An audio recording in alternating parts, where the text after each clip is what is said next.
Hi viewers, நமஸ்தே. இன்னைக்கு நாம ஒருத்தரோட ரொட்டீனை எப்படி எக்ஸ்பிளைன் பண்றது அப்படிங்கறத தான் பார்க்க போறோம். ஸோ இதுல சென்டென்சஸ் எப்படி ஃப்ரேம் பண்றது அப்படிங்கறத லாஸ்ட் வீடியோல பார்த்திருந்தோம். ஸோ அந்த வீடியோ இது வரைக்கும் பார்க்காதவங்க ஃபர்ஸ்ட் அதை பார்த்துருங்க. ஸோ தட் இங்க சென்டென்சஸ் எப்படி ஃப்ரேம் ஆயிருக்கு அப்படிங்கிறது கிளியரா புரியும். அதுக்கான லிங்க் டிஸ்கிரிப்ஷன் பாக்ஸ்ல கொடுத்துருக்கோம். இன்னைக்கு கான்செப்ட் பார்க்கறதுக்கு முன்னாடி இது வரைக்கும் நம்ம சேனல் சப்ஸ்கிரைப் பண்ணாதவங்க சப்ஸ்கிரைப் பண்ணிக்கோங்க. கூடவே சேர்த்து பெல் ஐகானையும் பிரஸ் பண்ணிக்கோங்க. சோ தட் நாங்க போஸ்ட் பண்ற வீடியோஸ்க்கான நோட்டிபிகேஷன் உங்களுக்கு ரீச் ஆகும். லாஸ்ட் வீடியோல நிறைய பேர் கமெண்ட் பண்ணியிருந்தீங்க. ஸோ என்னால இப்போ ரொட்டீன் பத்தி சிம்பிள் சென்டென்சஸ் அப்படிங்கிறது ஃப்ரேம் பண்ண முடியுது. ஆனா என்னால கண்டினியூஸா ஃப்ளூவெண்டா ஹிந்தியில பேச முடியல. ஸோ என்னோட ரொட்டீனை நான் எப்படி கண்டினியூஸா எக்ஸ்பிளைன் பண்றது அப்படின்னு நிறைய பேர் கேட்டிருந்தீங்க. உங்களுக்காக தான் இந்த வீடியோ.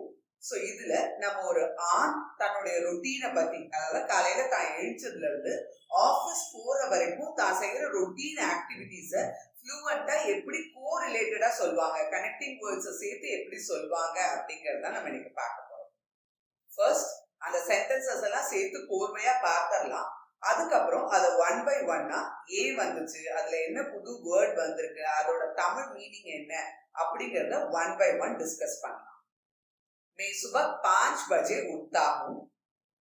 मैं पहले दांतों को साफ करता हूँ। उसके बाद मैं कॉफी पीता हूँ। रोज मैं आधा घंटा कसरत करता हूँ।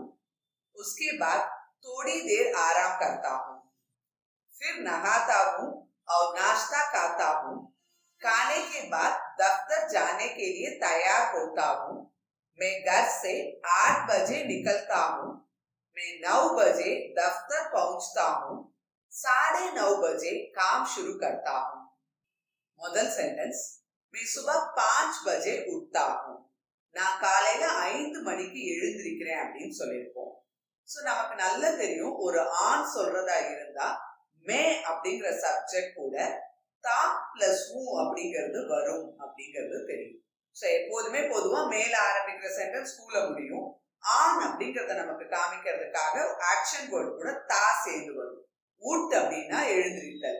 சோ மே சுபா 5 बजे उठता हूं. நான் காலையில 5 மணிக்கு எழுந்திருக்கிறேன்.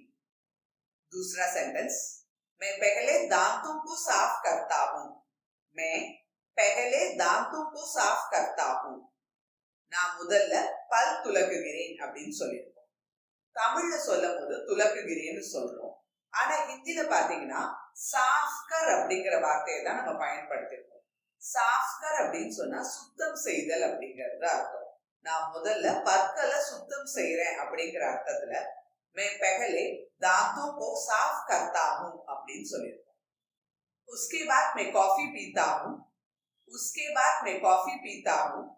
அதன் பிறகு நான் காஃபி குடிக்கிறேன். சோ இந்த இடத்துல உஸ்கே பாத் அப்படிங்கிற வார்த்தை தான் நமக்கான கனெக்டிங் வேர்ட்.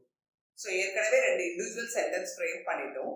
ஸோ அந்த ஆக்ஷனுக்கு அப்புறமா அப்படின்னு நான் சொல்றதுக்கு தான் இந்த உஸ்கே பாத் அப்படிங்கிறத யூஸ் பண்ணியிருக்கோம். ஸோ ஜென்ரலா கே பாத் அப்படின்னு சொல்லி சொன்னா பின்னர் பிறகு அப்படிங்கிறது அர்த்தம் ஹிந்தியில. ஸோ கே பாத்.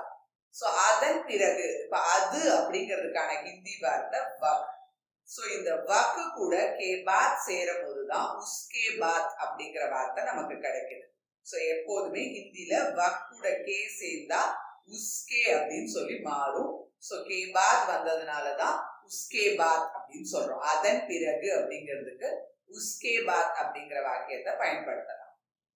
அதன் பிறகு நான் காஃபி குடிக்கிறேன் அப்படின்னு சொல்றதுக்கு உஸ்கே பாத் மே காஃபி பீத்தா ஹூம்.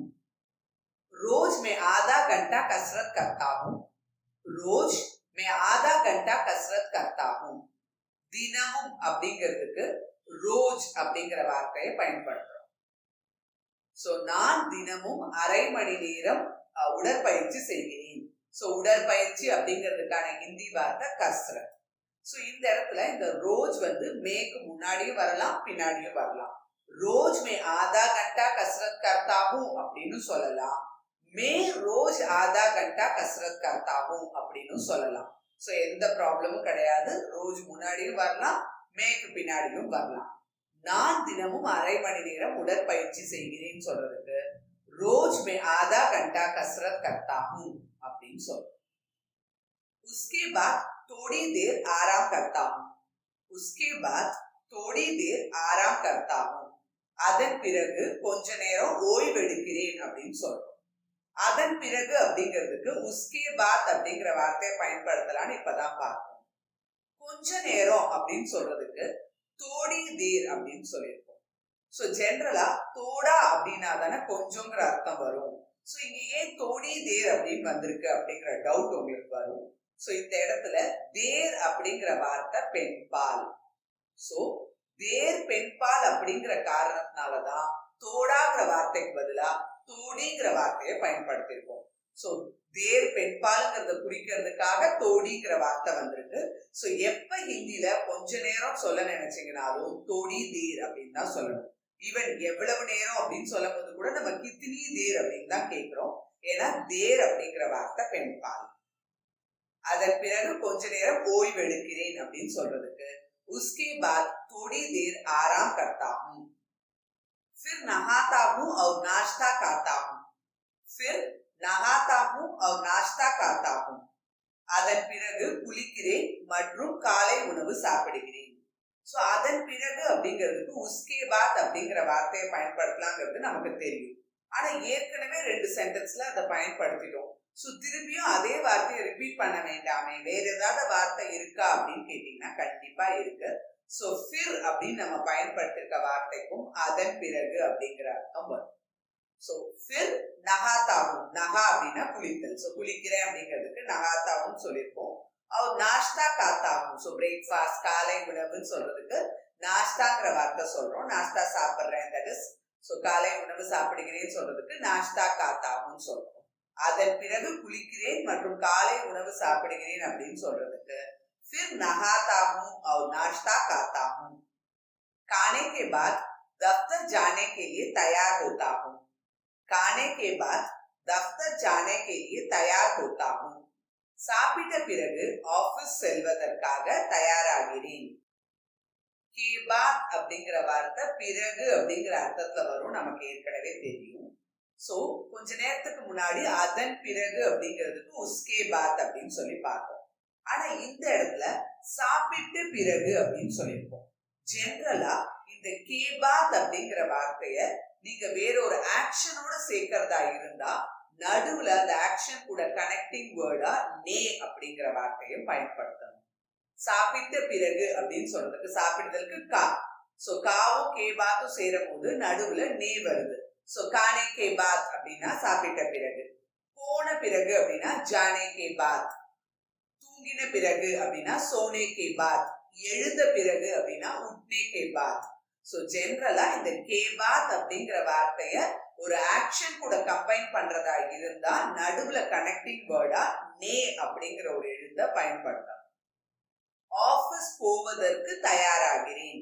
சோ இந்த இடத்துலயும் போவதற்கு அப்படிங்கிற அர்த்தத்துல கேலியே அப்படிங்கிற வார்த்தையை பயன்படுத்திருக்கோம். சோ கேலியனா ஜெனரலி காக, போவதற்காக, போவதற்கு அப்படின்றதுக்கு கேலியே பயன்படுத்திருக்கோம். சோ கேபாத்துக்கு என்ன ரூல் சொன்னமோ அதே தான் கேலியேக்கும். சோ இப்ப இந்த கேலியே இன்னொரு ஆக்ஷன் கூட சேர்றதா இருந்தா நடுவுல கனெக்டிங் வேர்டா அதே நேவை தான் பயன்படுத்த போறோம். ஜானே கேலியே அப்படின்னா போவதற்காக, போவதற்கு அப்படிங்கிற அர்த்தம். சாப்பிட்ட பிறகு ஆபீஸ் போவதற்கு தயாராகிறேன் அப்படின்னு சொல்றதா இருந்தா கானே கே பாத் दफ्तर जाने के लिए तैयार होता हूँ அப்படின்னு சொல்றோம். मैं घर से 8 बजे निकलता हूँ, मैं घर से 8 बजे निकलता हूँ. घर से அப்படின்னு சொல்லி சொன்னா வீட்டில் இருந்து அப்படிங்கறது அர்த்தம். 8 மணிக்கு அப்படின்னு சொல்றதுக்கு 8 பஜே அப்படிங்கறத பயன்படுத்துறோம். நிக்கல் அப்படின்னு சொல்லி சொன்னா கிளம்புதல் அப்படிங்கிறது அர்த்தம். சோ நான் வீட்டில் இருந்து 8 மணிக்கு கிளம்புகிறேன் அப்படின்னு சொல்ல நினைச்சா मैं घर से 8 बजे निकलता हूँ அப்படின்னு சொல்றோம். मैं 9 बजे दफ्तर पहुंचता हूँ, मैं 9 बजे दफ्तर पहुंचता हूँ. நான் 9 மணிக்கு ஆபீஸ் சென்றடைகிறேன். ஜெனரலா தமிழ்ல ஆபீஸ் போறேன் அப்படின்னு தான் சொல்லுவோம். ஆனா ஹிந்தில சென்றடைதல் அப்படிங்கிற அர்த்தத்துல பகுச் அப்படிங்கிற வார்த்தைய அதிகமா பயன்படுத்துவாங்க. சோ நம்ம போறோம் கேஷுவலா சொல்லிடுவோம். ஆனா போய் சேர்கிறேன் அப்படிங்கிற மாதிரி அர்த்தத்துல ஹிந்தில இந்த பகுச்சுங்கிற வார்த்தைய ரொம்ப ஃப்ரீக்வெண்டா யூஸ் பண்ணுவாங்க. சோ அதனாலதான் 9 மணிக்கு ஆபீஸ் போறேன்றதுக்கு பதிலா 9 9 மணிக்கு ஆபீஸ் சென்றடைகிறேன் அப்படிங்கிற அர்த்தத்துல मैं 9 बजे दफ्तर पहुंचता हूं அப்படின்னு சொல்லிருக்கோம். 9:30 बजे काम शुरू करता हूं. 9:30 बजे काम शुरू करता हूं. 9:30 மணிக்கு வேலைய ஆரம்பிக்கிறேன். ஷுருக்கர் அப்படின்னு சொல்லி சொன்னா ஆரம்பித்தல் அப்படிங்கிற அர்த்தம் வரும். சோ 9:30 மணி அப்படின்னு சொல்றதுக்கு 9:30 बजे. சோ 9:30 மணிக்கு வேலைய ஆரம்பிக்கிறேன் அப்படின்னு சொல்றதா இருந்தா 9:30 बजे काम शुरू करता हूं. இதே ரொட்டீன் ஆக்டிவிட்டிஸ காலையில எழுந்ததுல இருந்து ஆபீஸ் போற வரைக்கும் ஒரு பெண் சொல்லியிருந்தா எப்படி சொல்லியிருப்பாங்க அப்படிங்கறத இப்ப நம்ம பார்க்க போறோம். मैं सुबह 5 बजे उठती हूँ. मैं पहले दांतों को साफ करती हूँ. उसके बाद मैं कॉफी पीती हूँ. रोज मैं आधा घंटा कसरत करती हूँ. उसके बाद थोड़ी देर आराम करती हूँ. फिर नहाती हूँ और नाश्ता खाती हूँ. खाने के बाद दफ्तर जाने के लिए तैयार होती हूँ. मैं घर से 8 बजे निकलती हूँ. मैं 9 बजे दफ्तर पहुंचती हूँ. 9:30 बजे काम शुरू करती हूँ. ஒரு ஆண் சொல்லும் போது தா அப்படிங்கிற எழுத்தை சேர்த்திருந்தோம் ஆக்ஷன்ஸ் கூட. இதே இப்ப பெண் சொல்லும் போது தி அப்படிங்கறத சேர்த்திருக்கோம். आज का प्रैक्टिस क्वेश्चन. இப்ப ஸ்கிரீன்ல தெரியுற இந்த क्वेश्चंसக்கு என்ன ஆன்சர் வரும் அப்படிங்கறத யோசிச்சு சோ நீங்க ஆணா இருக்கும் பட்சத்துல ஆக்ஷன் கூட தா சேர்த்து ஆன்சர் பண்ணணும். பெண்ணா இருந்தா தீ சேர்த்து சொல்லணும். சோ இதுக்கான ஆன்சர்ஸ் கமெண்ட் பாக்ஸ்ல கமெண்ட் பண்ணுங்க. நீங்க காலையில என்ன குடிக்கிறீங்க, நீங்க எத்தனை மணிக்கு ஆபீஸ் கிளம்புறீங்க, இதுக்கான ஆன்சர்ஸ் கமெண்ட் பண்ணுங்க. சரளமா ஹிந்தி பேசணும்னு ஆசை இருக்கா உங்களுக்கு? சோ இப்ப இந்த வீடியோஸ் எல்லாம் பார்த்து என்னால பேசிக்ஸ் ஹிந்தி தெரிஞ்சுக்கிட்டேன். என்னால சென்டென்சஸ் ஃப்ரேம் பண்ணவும் முடியுது. ஆனா ஃப்ளூவெண்டா பேசணும் ட்ரை பண்ணும்போது ஏதோ சின்ன டிஸ்டர்பன்ஸ் இருக்கு. சோ ஒரு ஆன்லைன் கிளாஸ் எடுத்தா நல்லா இருக்கும். சோ அப்படின்னு தோணுச்சுன்னா நீங்க எங்களோட ஆன்லைன் கிளாஸஸ்ல ஜாயின் பண்ணலாம். சோ அதுக்கான ப்ராசஸ் என்ன, எப்படி ஜாயின் பண்றது, என்ன டைமிங்ல கிளாஸஸ் இருக்கும், சோ எந்த டேஸ்ல இருக்கும், எத்தனை நாள் கிளாஸ், இதெல்லாம் பத்தி தெரிஞ்சுக்கணும் அப்படின்னு நினைச்சீங்க அப்படின்னா சோ என் ஸ்கிரீன்ல தெரியுது இந்த வாட்ஸ்அப் நம்பருக்கு கால் பண்ணலாம் அல்லது மெசேஜ் பண்ணலாம். சோ உங்களுக்கு இன்னும் டீடைல்ஸ் வேணும் அப்படின்னு சொல்லி சொன்னா யோசிக்காம எங்களை கான்டாக்ட் பண்ணுங்க. உங்களுக்கு இந்த வீடியோ பிடிச்சிருந்தா லைக் பண்ணுங்க, உங்களோட ஆன்சர்ஸ் கமெண்ட் பண்ணுங்க. மற்றவங்களுக்கு யூஸ்ஃபுல்லா இருக்கும்னு நினைச்சீங்க அப்படின்னா ஷேர் பண்ணுங்க. இது வரைக்கும் சப்ஸ்கிரைப் பண்ணாதவங்க சப்ஸ்கிரைப் பண்ணுங்க.